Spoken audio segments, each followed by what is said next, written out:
Hello, I want to welcome you to Tehran and thank you for taking part in this interview. Would you please introduce yourself?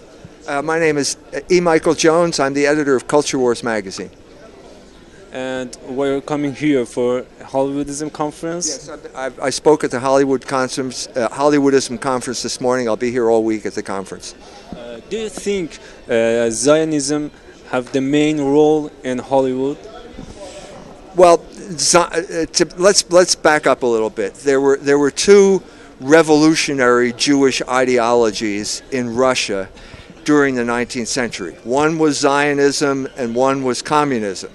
And both of these groups came over to America, and traditionally the Jews in Hollywood are more oriented toward communism than they are toward Zionism. I think that's still true today, that the neoconservatives in New York are more Zionist in their orientation, and the Jews in Hollywood are more left-wing Marxist or Reichian in their interpretation of things. What do you think about United States of America's economic crisis? Does it continue or it will be stopped by Obama's policy? No, he cannot stop it. It's systemic. The economic problem is systemic. It's based on usury, the compound interest that accrues from loans. Now, this is one area where the Islamic world is superior to the West because they created a banking system that does not make use of usury. Usury and compound interest will, over the long haul, destroy every economy, and no one can stop it. The only thing you can do, there are two options. Generally, it's theft or debasing the currency, and they'll probably try both, but eventually it's going to collapse. And do you think, does it have any relationship with Middle East wars? I mean, taking part, United States takes part in Middle East war, for example, supporting anti-government movement in Syria, such a thing?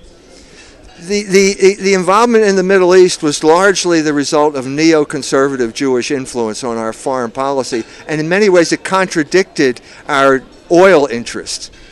This is the problem with supporting Israel. It contradicts our interest in getting oil out of the country. It's kind of complicated. It's easier to see, I think, in the United States intervention in Africa.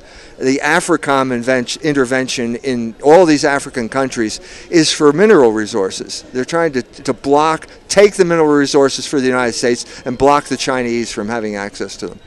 What do you think? What will happen to economic crisis in the United States of America?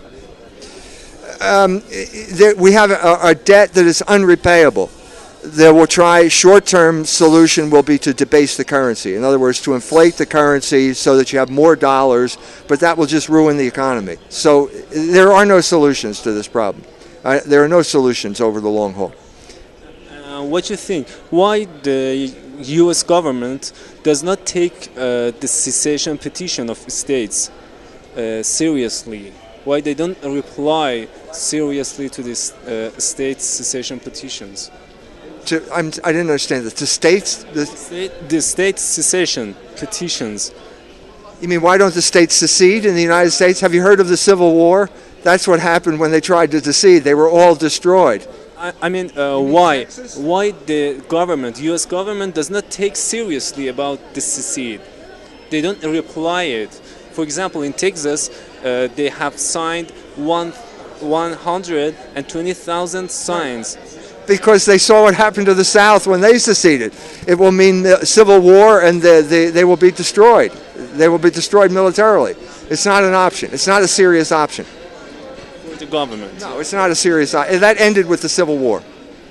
What do you think? Do you think, does it continues? The signs of secede? No. In other states? No, I don't think it's realistic. I don't think anybody takes it seriously. Why? It's a joke. Because of the Civil War.